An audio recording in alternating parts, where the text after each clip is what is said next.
Fujiのところに広告Fuji、これね、どうやってAyun, di ba ang cute ng waitress? 電車のものですね。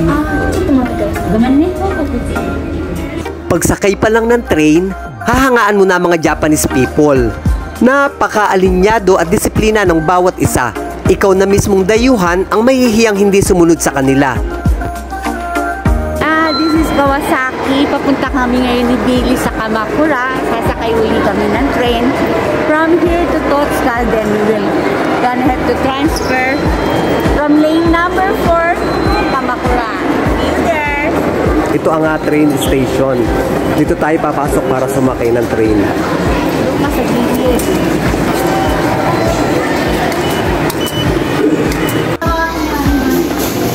Ayan, nakapasok na kami dito sa train station. Pupunta kami sa number 1. Yun ang aming bibilahan para makasakay ng train. Ayan siya, oh.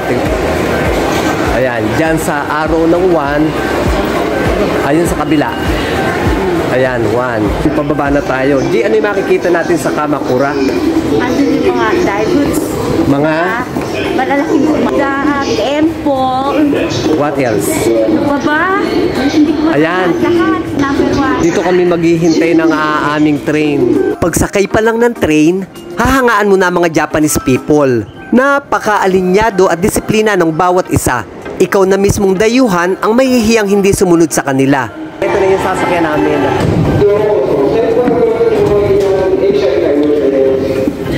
Masyadong madisiplina kaya kailangan nakapila pagpasok namin.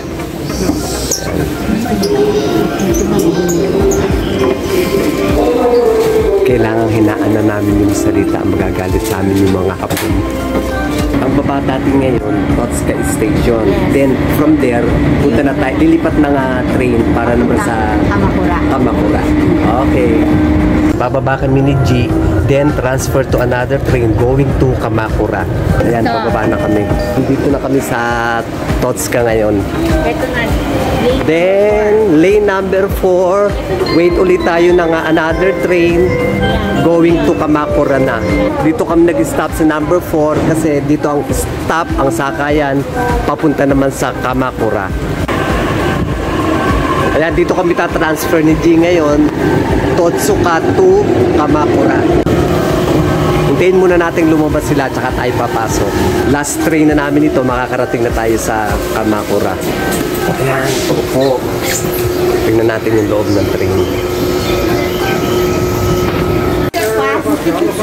Nahanap kita doon, nandiyan ka pala na. Ito, this is your pass. Okay. Ayan, nandito na tayo sa Kamakura. Tingnan natin kung ano yung itsura ng Giant Buddha sa personal. Teka lang. Lapitan natin ang makita natin ang malapitan at ma-distinguish natin kung gaano siya talaga kalaki. Tsaka mukhang may nag-worship na mga Japanese.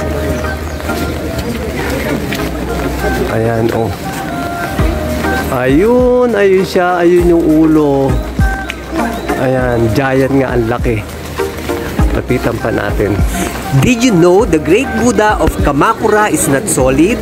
It is a hollow bronze statue built way back in 1252. You can even go in and check it out for a small fee and see how it was constructed from the inside. It's an incredible piece of history. Super cool and right.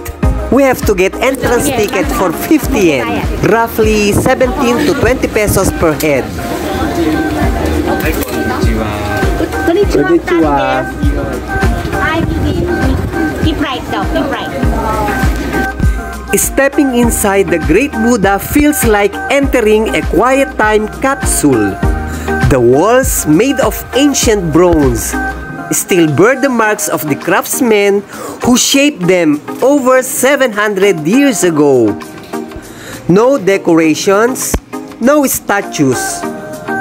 Only the silent story of how this colossal figure came to life. In this quiet space, you don't just see history, you stand within it.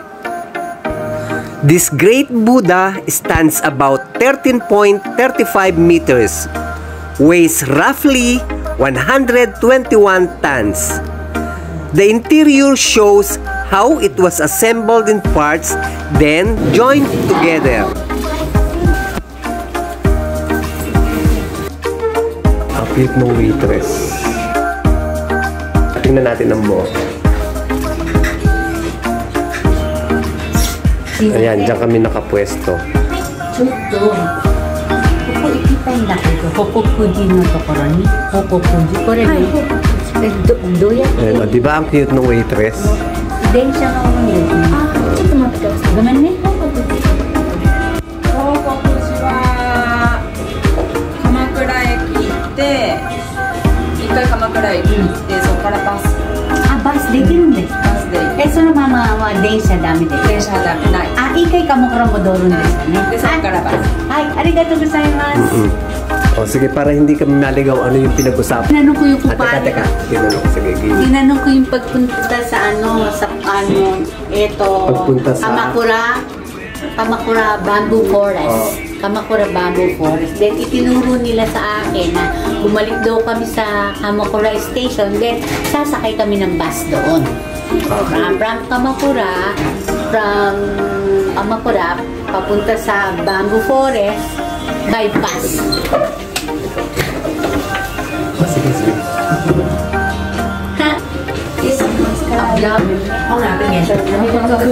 Thank you.